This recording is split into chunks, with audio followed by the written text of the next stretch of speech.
Well, hi all. Thanks for joining live or watching the recording. I'm Marnie Stockman from Lifecycle Insights. And if you joined us before, when we joined Encore Strategic to chat QBRs, we got into a conversation on our weekly workshop with Dave about hiring and recruiting. And Alex said, oh my goodness, we need to have a whole conversation around this because you've got some great strategies.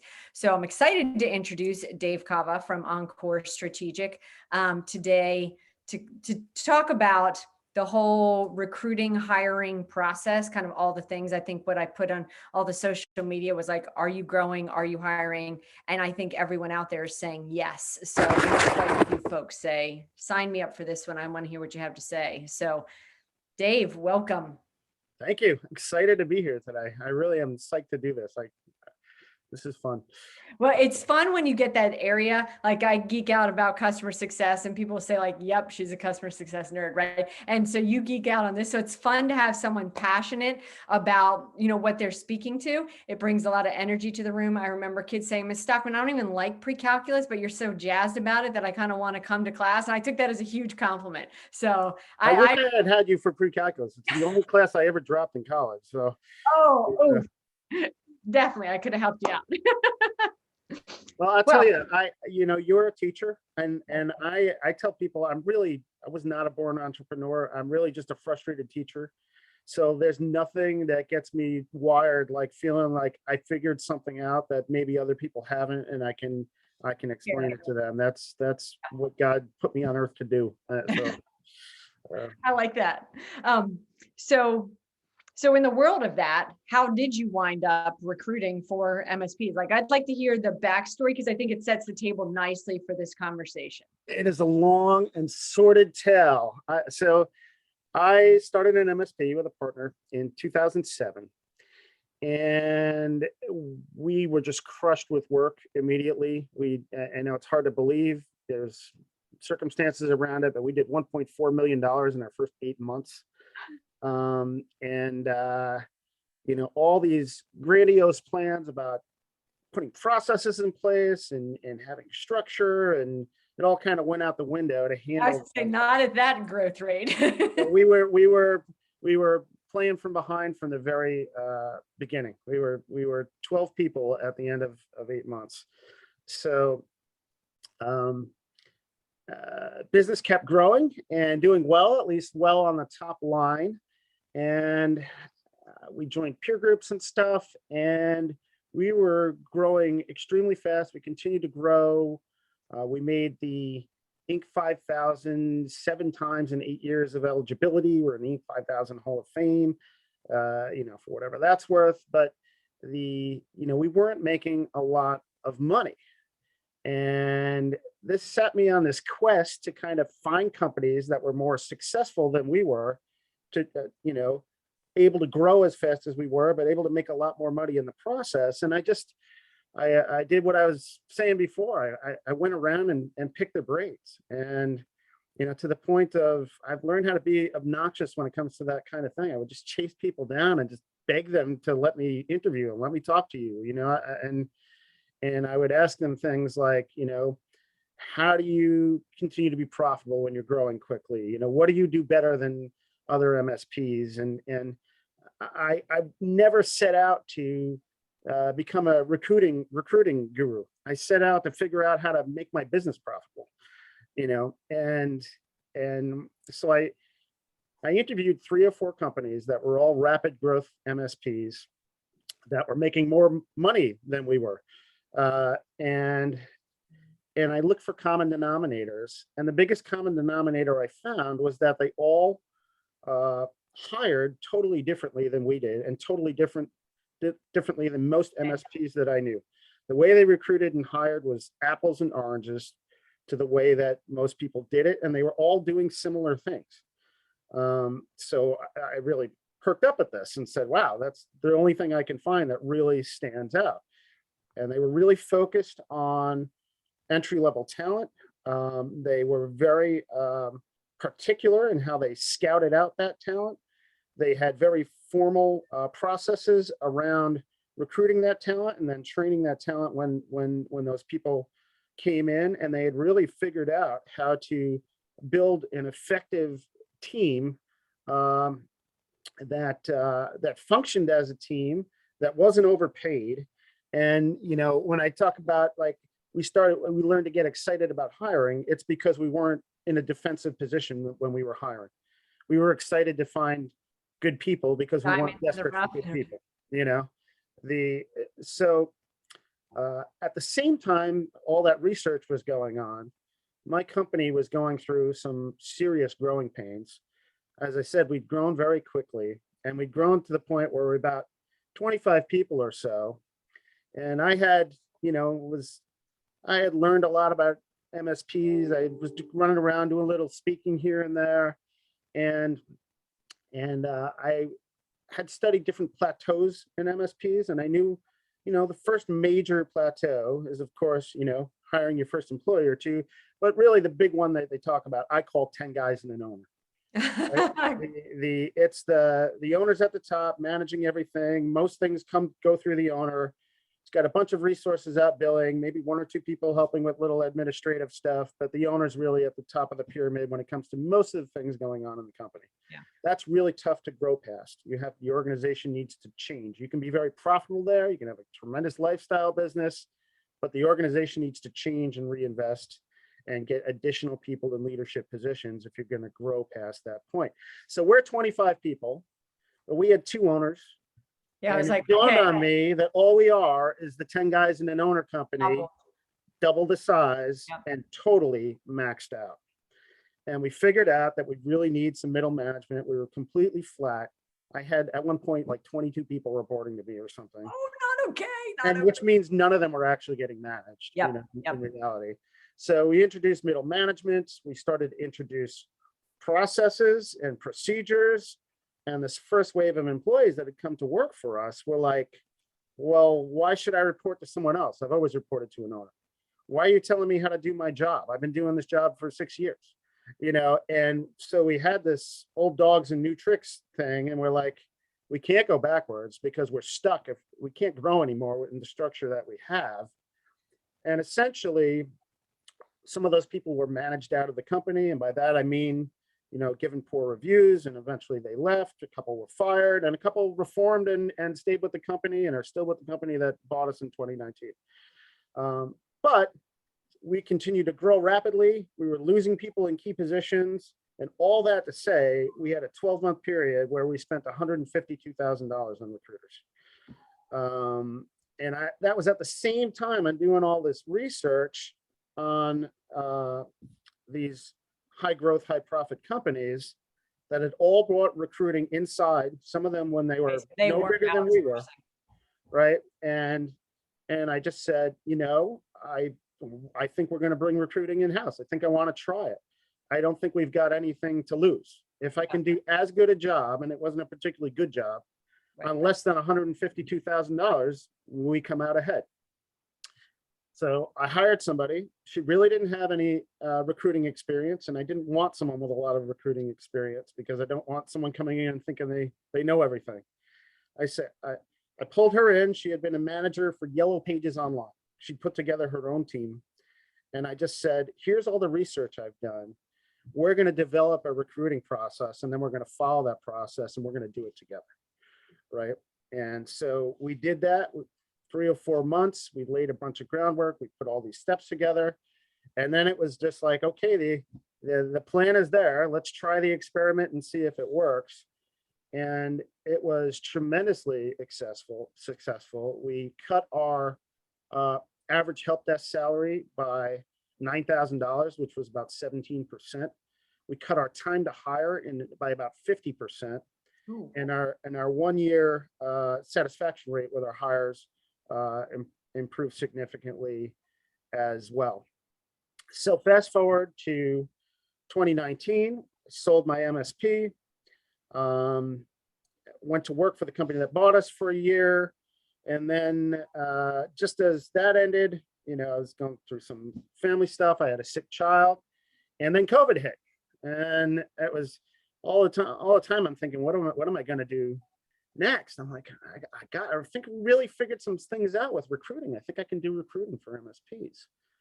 And I pulled my daughter in on it, who's brilliant, and did the same thing I'd done with a recruiter 5 years back, and we redeveloped those processes and found the right tools, and did the 2.0 version of our recruiting process, and we started doing it for MSPs. And I figured out that I was like, I hate this business. And the reason I hated the business was because we people would hire. I sold $100,000 in requisitions in May, and one by one, I watched them come off the board. And I figured out that companies were contracting us, but then they were continuing to try and fill the position themselves because they really didn't want to pay the placement fees. Mm-hmm. And long story short, that's how we wound up on a fully flat fee model that I can get into later if you want. But right now we're doing fully outsourced recruiting for MSPs and channel companies, and it's going great. Where the opportunities are endless, but I don't want to turn this into a pitch. But that's how we wound up doing what we're doing, and it's all very scientific. And the thing I love about our process is that we're looking for different things, and it's something that anybody of average intelligence and work ethic, it's a process that they can follow. We're not just like when you don't have processes defined for your technical teams, right? You need really smart people that can respond to anything because you don't have anything defined for them. Yep. Like, we've gotten rid of that. We're not dependent on recruiter intuition, or gumption. We have step by step. This is how you do it. This is what you look for, and a good time to do it, because I mean, there's no question with the Great Resignation, et cetera, right? Folks are looking. So particular now, I mentioned we've got a customer support, position open. MSPs now for sure are looking for entry-level tech folks. So what can MSPs do about, the fact that that's very challenging right now? Yeah, well, I'll tell you, the tough spot for us is most MSPs are stuck at the higher end, and they've kind of right where we were when I said we were really in trouble. They've kind of maxed out their shell, and there's a lot of MSPs out there that come to me and say, we're actually in really good shape with our staff. All we need is an account manager, a service manager, and a senior engineer. Okay. And I go, oh, is that all? Oh, yeah, right. 2 unicorns, got it, and a rainbow. Okay. And how long have you been looking for those people? 9 months. And I'm like, and we're gonna come in with our fairy dust and just fix this for you, right? Like, I'm like, I think we could do a better job than you can, but it's still gonna be really hard. The idea of what I call strategic entry-level hiring is definitely a long-term play, because you're not going to solve the problem I just described by going out and making a few good entry-level hires, but if you start making good entry-level hires and getting them right and investing in those people, you'll never get into that position in the first place. You're ideally, your service manager and your level 3 techs should come from the people that you drafted well on 3 or 4 years ago. So how about those folks? What are you doing for those folks now that are coming in with the challenge of needing those higher, like when you are stuck? What's that looking like today? Well, like I said, there's we have at this point one core value defined for our company, and it's win-wins only. We only want to get into situations where we feel like we can do a good job for people and leave them satisfied and provide more value than what we're charging for, right? So I'll go to them and just say, I don't want to kid you here. I'm going to have to, if you're talking about making mostly higher level hires, it's going to be more expensive. It's going to take longer time. It's going to require more advertising. And I think we can do it more efficiently than just about anybody out there, but it's still going to be tough. So like when the house is on fire, you're not going in and installing a plenum insulation and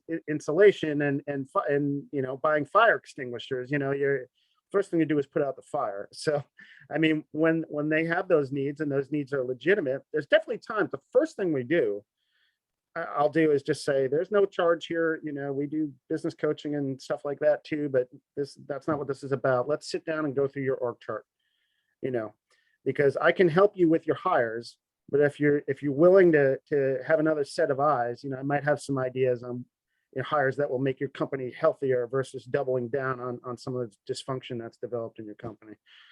You know, a lot of times we get to companies that have grown and they're at a point where they should not be combining roles anymore.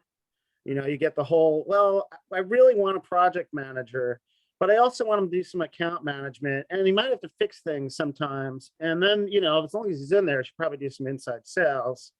And I'll be like, you're not 7 people, you know, that's just a terrible idea. You're talking about different work styles, different personalities, different talents. And if you were to find the person that could do all those things well, they'd probably be running their own company. Yeah, I was gonna say, they're probably the entrepreneur that is starting their own company. Yeah. So anyway, we help them with their immediate needs. We help refocus them, you know, in terms of if it's bad employee choices they've made to that point that have gotten them into that position. We don't want them to keep making bad choices, so we'll give them advice. But ultimately, you know, like I said, when the house is on fire, you got to put the fire out, you know, and then you try and come in behind and educate on how we do better moving forward. And so with more jobs than there are applicants, right?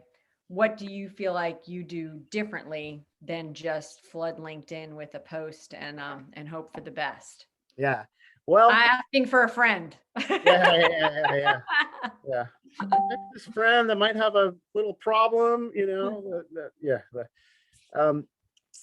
The thing that excites me about our process on a lot of levels is that we're just looking at different things than most people, right?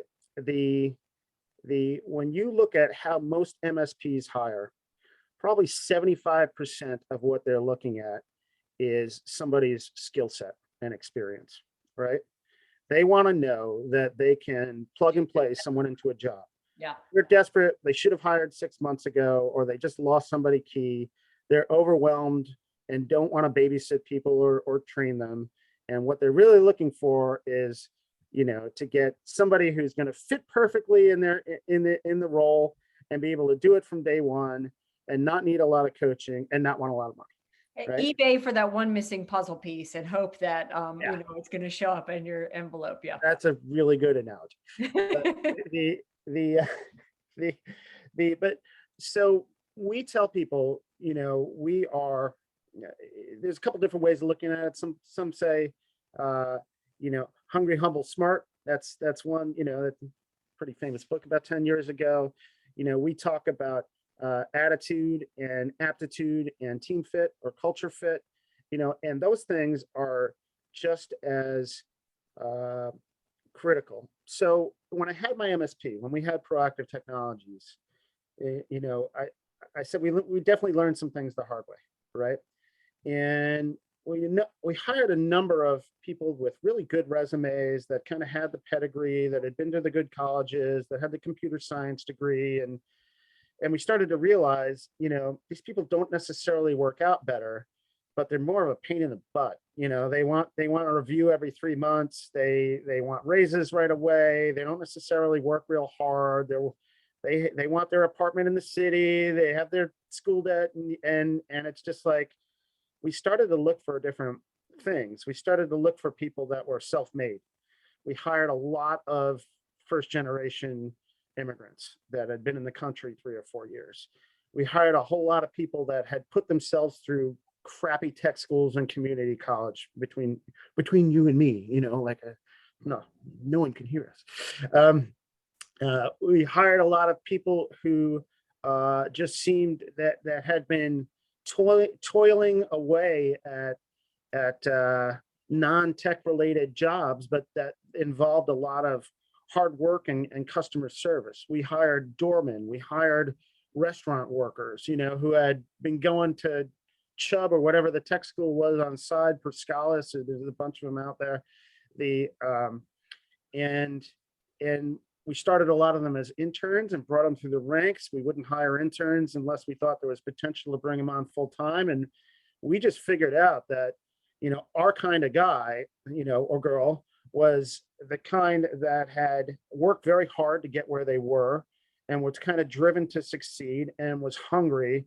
And we just started paying attention to totally different things. And we started caring less about experience. We started caring less about degrees. We certainly started caring less about where the degree was from. And so we developed this whole profile that was a little different than what most people were looking for. And it opened up this whole set of candidates that most people would overlook. And after several years, our company was full of them.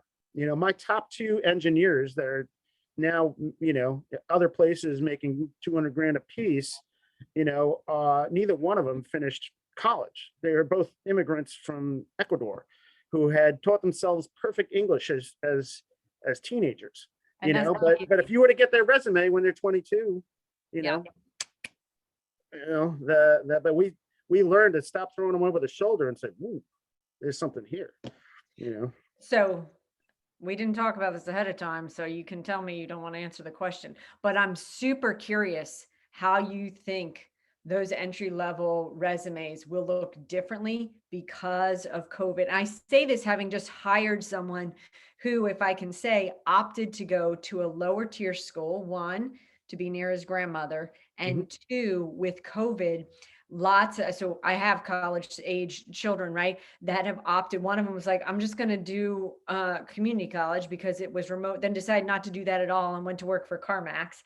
And the other one was like, I should have just gone remote at a local school because there's no value, like there's no different value. I just wonder what's going to look different about resumes, about education, about all kinds of things, because COVID has shaken up where the 22-year-olds are right now.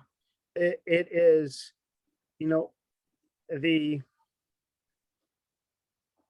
there's a whole lot of reading between the lines when you look at a person's resume, and really when you look at a person's story. So we're not just looking at, what a person's credentials are. We're looking at what their motivations are and what their work ethic is and how they made decisions. So I would probe each one of those things. I mean, it's funny. If somebody worked at McDonald's when they were 14, I want to know that. And the way I do an interview, I'm going to figure it out. Yeah.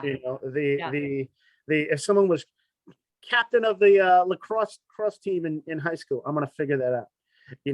We're looking for people that are leaders and achievers and hard workers. And a lot of it doesn't even show up on the resume. So all that stuff, I mean, I wouldn't care so much whether they stayed home or whether they were in school or what class of school they were in. I would pick apart the story and try and figure out, how is this person motivated? Are they just wishy-washy, or was this a good decision made for a good reason? Yeah. That shows a plan and some drive and someone that's going to get somewhere in life.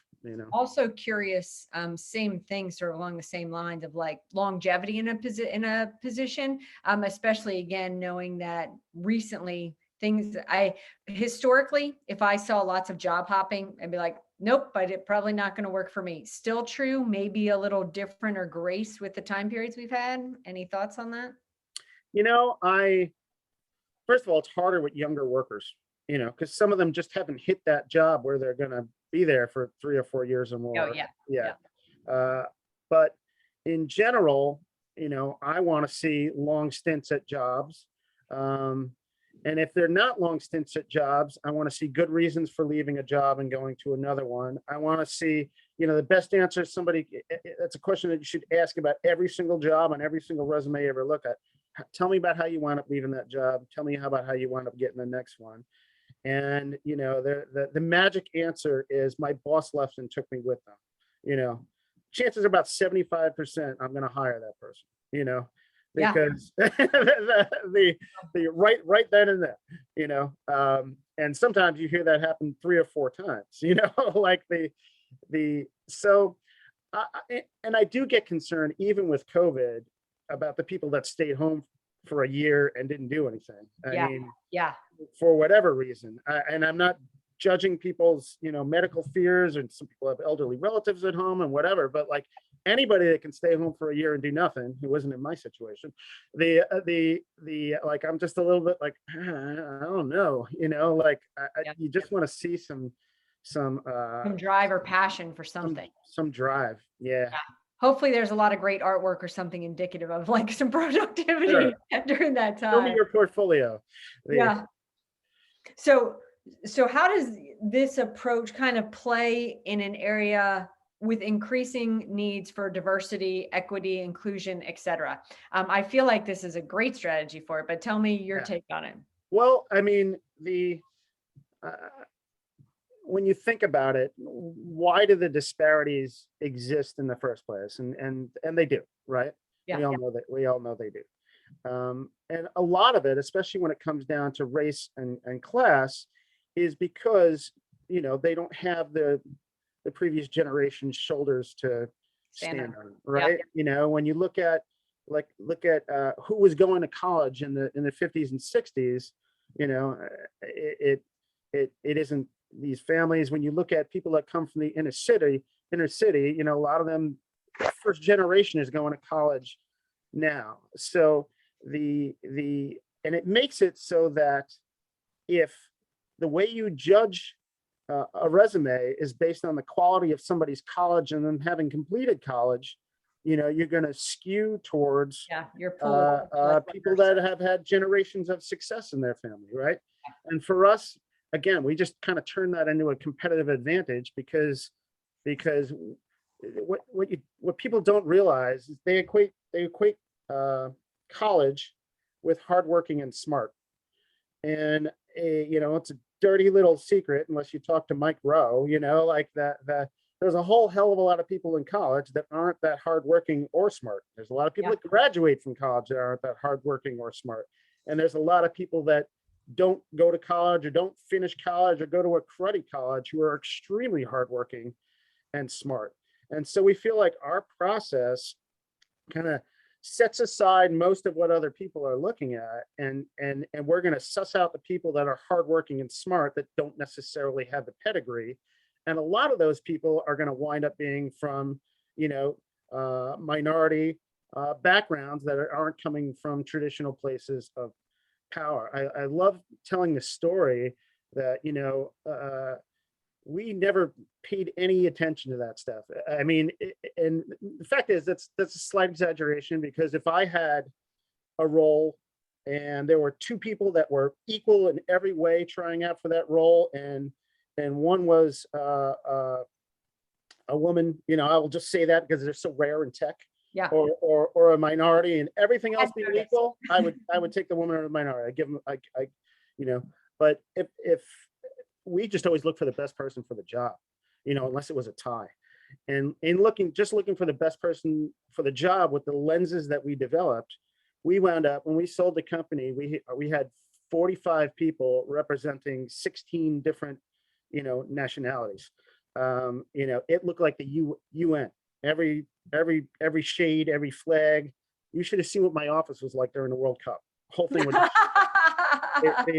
I mean, I'm serious. Over the years, like it would be a tense time because we knew, people that normally worked extremely hard weren't going to work that day because their team was playing. And towards the end, we just embraced it. We ordered a bunch of chicken wings and pizza. We put the games on in the conference room and just prayed to God that nothing would go wrong at our clients. So I think that's interesting that, because you've said a couple pieces, one of which being this became a competitive advantage for you because you looked at things differently. It's sort of like if you're always fishing from the same pond, right? It's harder to catch fish, but if you broaden the pond, go to a different pond, find a new spot, it really does become a competitive advantage. I like to tell the story of, I'm a big Yankee fan. I'm from New York. I'll forgive you for that. Okay. 4 generations of Yankee fans in my family. And I like to tell the story of Derek Jeter and Mariano Rivera. So Derek Jeter, first round draft pick, $800,000 signing bonus, kind of the golden boy, and the Mariano Rivera, undrafted, thousands of players drafted that year. He wasn't one of them. He wasn't one. Okay. Signed as a 20-year-old, which is extremely old for, amateur draft, working 6 days a week on his father's fishing boat in Panama as an international free agent, $3,000 signing bonus. Derek Jeter's signing bonus was 267 times Mariano Rivera's. and there is no record of his signing in any newspaper or magazine. First unanimous Hall of Famer in the history of Major League Baseball. How did they find him? He might have been fishing his whole life. They were looking places where no one was looking, and they were looking at things that no one else was looking at. They went to a weird country not known for baseball, and they saw a guy that was hardworking and full of character and physically gifted, who'd been playing shortstop, by the way, wasn't pitching, and they said, why don't we take a flyer on him? It's the same thing. We see someone that's hungry and hardworking and smart. I'll turn that person into something great. And if you can't turn that person into something great, it's something your organization needs to address. I tell people, for an MSP, there's three things you really need to build, right? You need to build a customer base. Obvious. It's the one everyone knows. I need more sales. I need more sales. How do I market? I need more sales. You need to build a platform. You need your technology suite, stack, internal and client facing. You need things like your product, right? And you need to build a team. And I think the team is the most neglected aspect of it. And it's probably the most important of the three. If you have a great team, the rest will come together. If you don't have a great team, you're just going to get stuck, no matter how good your sales and your platform are. So what I'm advocating for is really putting a lot of effort and energy into investing in people. So I want to ask the question, I hope you're okay with it, of to tell me about your hiring process. Like, are we okay to have that conversation? Sure. Okay. Sure. So the process that, again,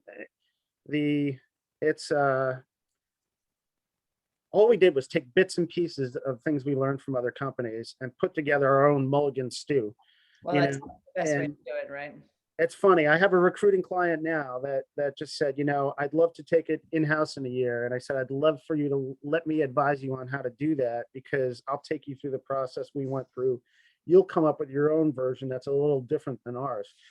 So this isn't hard and fast, but there are definitely ingredients that go into everybody's version of mulligan stew. Sure. I don't know what mulligan stew actually is, but you get the idea. Let me call HelloFresh and see if I have it delivered. It's mulligan. It's probably got some meat and potatoes and broth in it, carrots. But there's things that are traditional pieces of the recruiting process that everybody's familiar with, like a resume, right?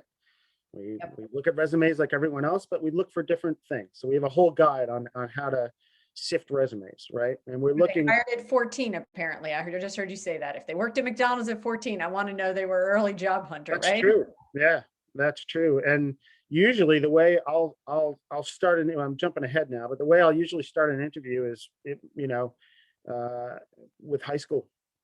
Did you go to public school or private school? Oh yeah, tell me about that. Did you work during high school? And I'll just build a timeline all the way out and try and every single transition along the way. I want to try and figure out what happened there.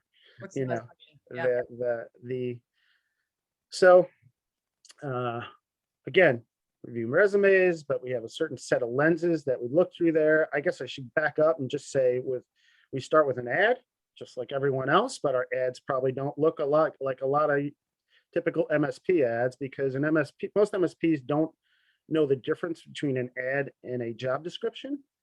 And they'll write up a job description and they'll publish it as their ad, and I liken it to online dating, right? If you you're creating a description of your ideal spouse. You're going to say, I want someone who is good natured and attractive and earns money and likes sex and is fun to be around, right? But that's not what you're going to put out on the match.com. You're gonna put, I really like romantic dinners. I'm financially secure. I love puppies.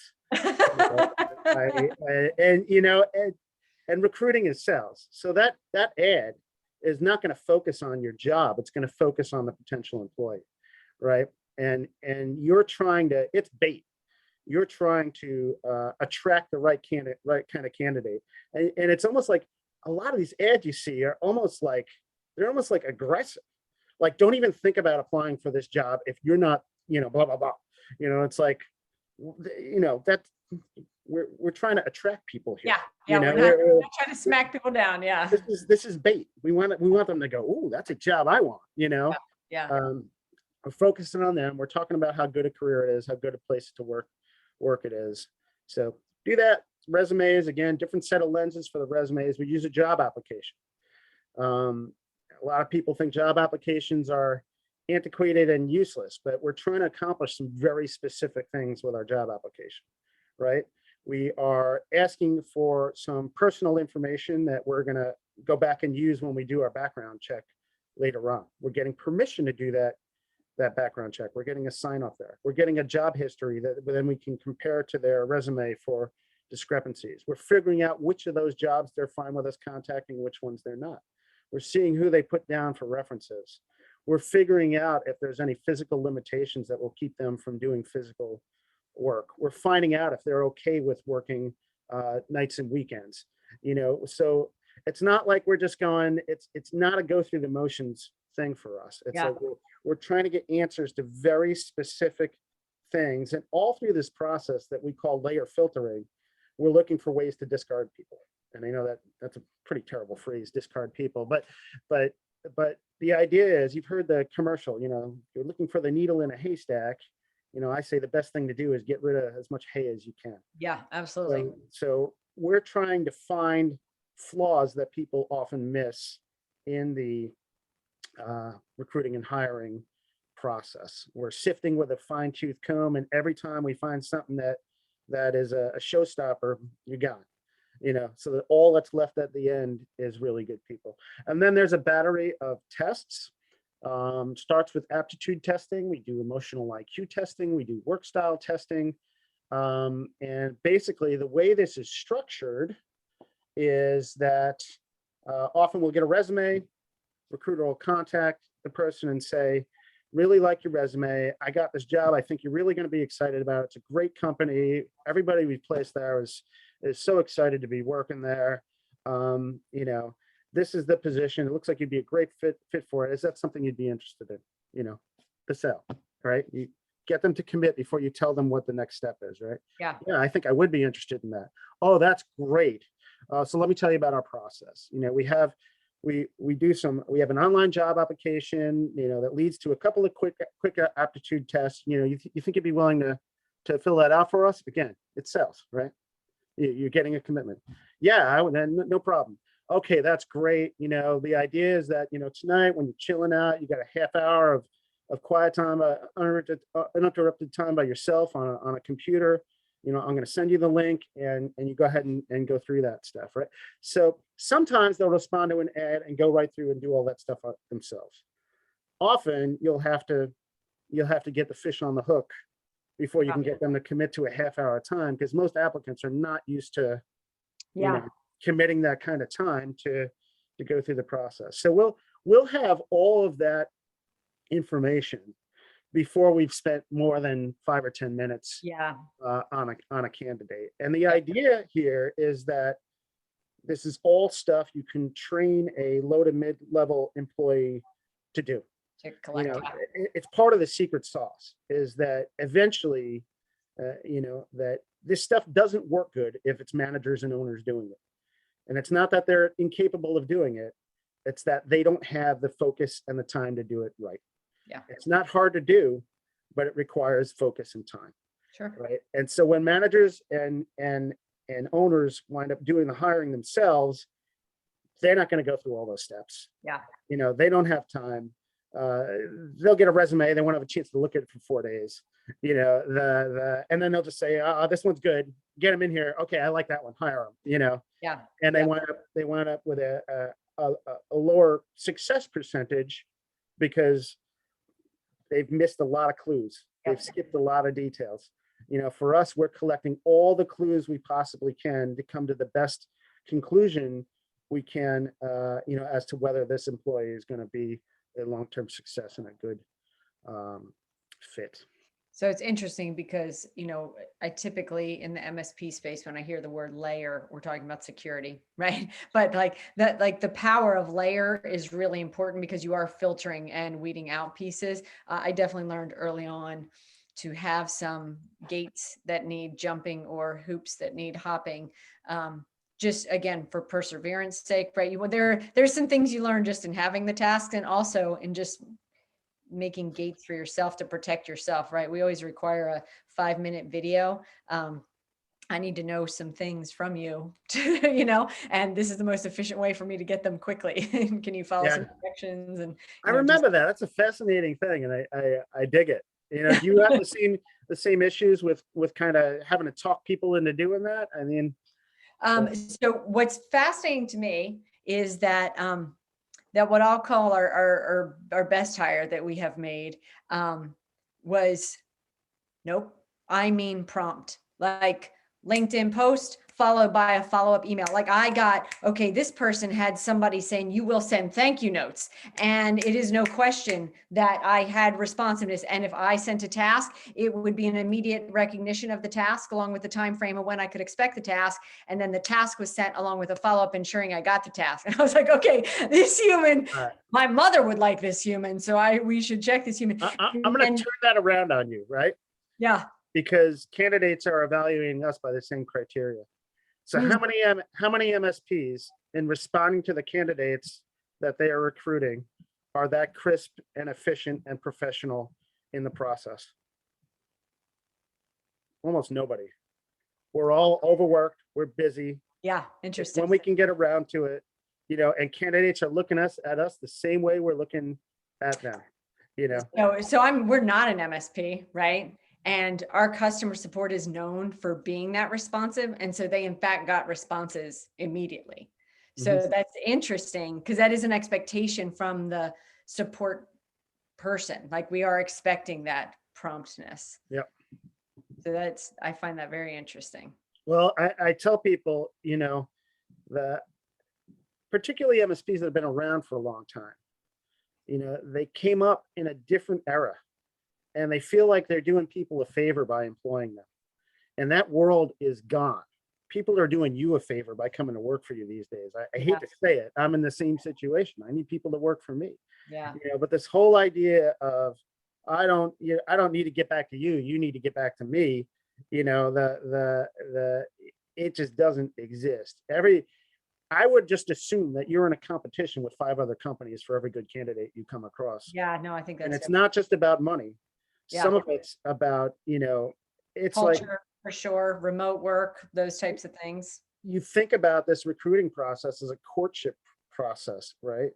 You're never going to get treated better than you do during the courtship. Yes. And employees sense that, right? Like they know if people are kind of treating me like garbage or taking, too long to get back to me or leaving me twisted in the wind when they're trying to hire me, what happens after I'm on board?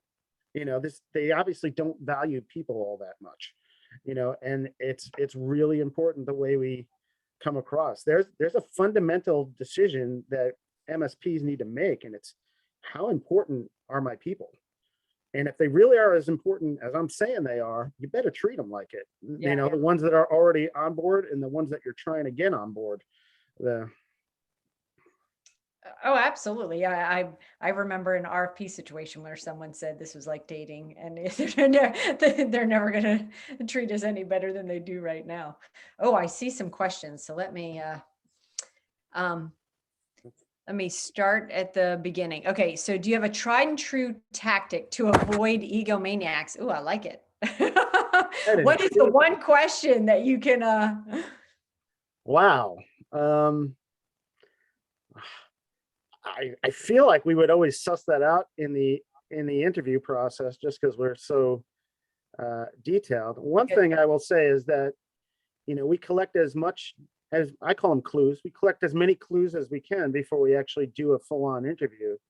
But when I'm doing that full-on interview, I'm going to control the pace of that interview. And if a candidate won't let me control the pace of the interview, we're done. that's Because it's something I've learned, and this one I learned slowly but surely over, 15 years of interviewing thousands and hiring hundreds. The little yellow flags that pop up during an interview only get are worse. almost always 100% legit. Somebody that talks too much during an interview probably talks too much. Somebody that's a little full of themselves in an interview is probably a little full of themselves. And somebody that will not take direction in an interview isn't going to take direction in the job. So I don't know if that's a tried and true tactic, but I would say that's a litmus test in the actual interview for sure. I'll say, whoa, I'm going to slow you down. Just let me ask the questions and you can answer them. And most of the time that actually calms people down. Yeah. And it goes fine. Sometimes it does, it's different. Yeah. So question 2, not looking for Dave's secret sauce, but does Dave or anyone have templates or links to some good baseline aptitude tests? They've struggled with this. There are, we did a bake off, there are several, software platforms out there. Most of them charge an annual price for all you can eat. So I would use a third-party service. The big name everybody knows is Wonderlic. We use a product called Criteria. There's another one, I think it's called Preview. We looked at all of them, and none of them are bad. Now engines like Indeed and some of the other ones actually have their own aptitude testing. I would just say just play around with it and figure out what works for you. There's a lot of good ones out there, but they're all a little different, and some of them offer different kinds of testing. Like I said, we've developed at this point a battery of tests, but the one thing I didn't talk about is we've got this process that on paper looks pretty darn laborious, and part of the reason it requires dedicated attention. I tell people outsource it unless you got someone that can make it 50% of their job. It's not going to work right, with somebody doing it in their free time, which most people don't have, especially managers and owners. The process is laborious unless you really have somebody moving it along. Like we say, if it can't get done from beginning to end, from receiving a resume to making an offer in 7 to 10 business days, something else has gone horribly wrong.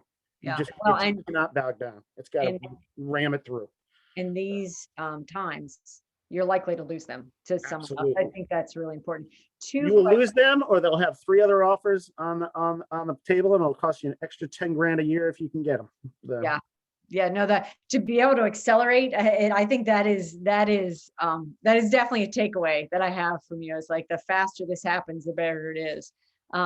What are you? So one asked, what are you using for those upfront assessments? I know you mentioned DISC on your website. Is this an upfront filter for you? So you did say that's kind of really before you, the hiring manager, talks to them, but your recruiting person may have done some work with them. Is that true? We're a big believer in DISC as an organization, but DISC really works best when organizations are already using DISC.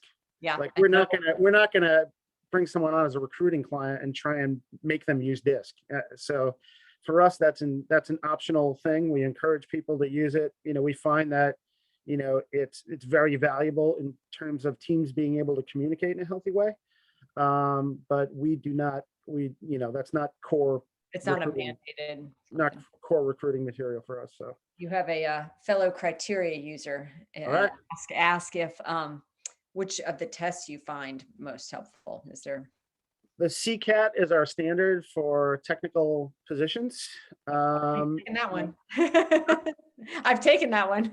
Okay, yeah, that's the one I've taken it a few times myself. I told you off air. I think Yeah. the older I get, it's proving I'm actually getting dumber. So Well, I told you my thinking on that, so that's the same thing I was talking about. yeah, I better make some money the next 5 or 10 years because going to Jello already. So we use the CCAT. We use the work styles test. I'm not sure what it's called. We've started using the emotional IQ test, which I like a lot. And we have an unrelated tech exam that we use in some cases that actually will show kind of an engineer's roughly, are they level 1, 2, or 3? And we like doing that because sometimes there's somebody we really like who fits in every way, but they've answered an ad for a level 3 position, and in reality, they're just not there. And we can say, hey, we like you a lot. We want to offer you a job, but we're going to offer you a level 2 position at level 2 money, because that's where our testing shows you're at. And most of the time, those things will work out. So, can we have links, names of those tests he mentioned? Let me.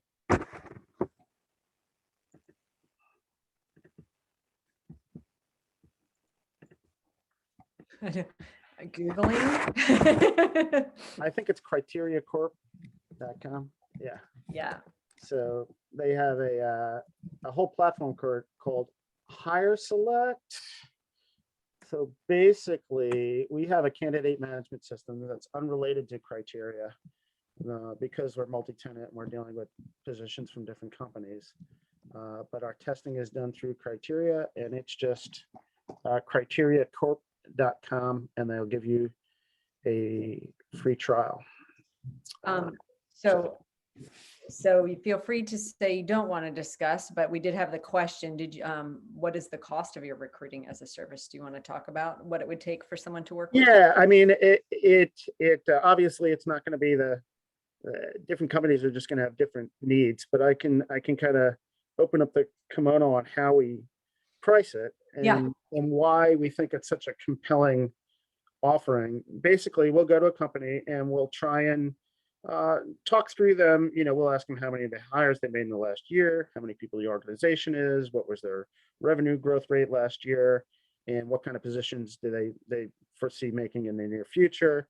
And we'll make an estimate on number of hires projected for next 12 months and the level of those, average level of those hires. And by level, we're not necessarily talking about technical level. We're talking about, how expensive and difficult to fill these positions be, right?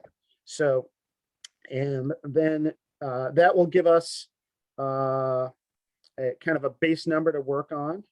And basically, our rates are about 60% of what a normal recruiter's would be. And we put that 60% of a normal recruiting fee to those hires, and then we just chop it up into 12 equal payments, and that's the simplified version of how it works. And we have if there's overages and they wind up making more hires than we projected, it's just a flat 12% for those additional hires. But the magic, the secret sauce of this model and this pricing is that normally when you hire recruiters, you're paying them to do a whole lot of work that they're never going to get paid for. When people hire recruiters, sometimes they hire 3 or 4 at the same time. Sometimes they continue to recruit on their own, and recruiters do a lot of spinning their wheels.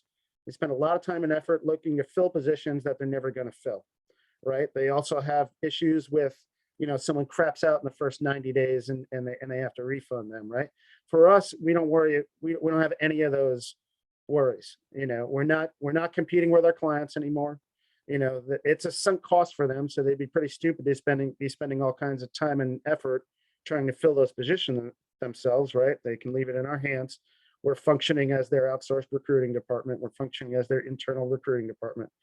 So the the fact is we can just do things, and I have it on spreadsheet. If anyone wants to connect with me on LinkedIn, if you actually want to see the magic of the numbers.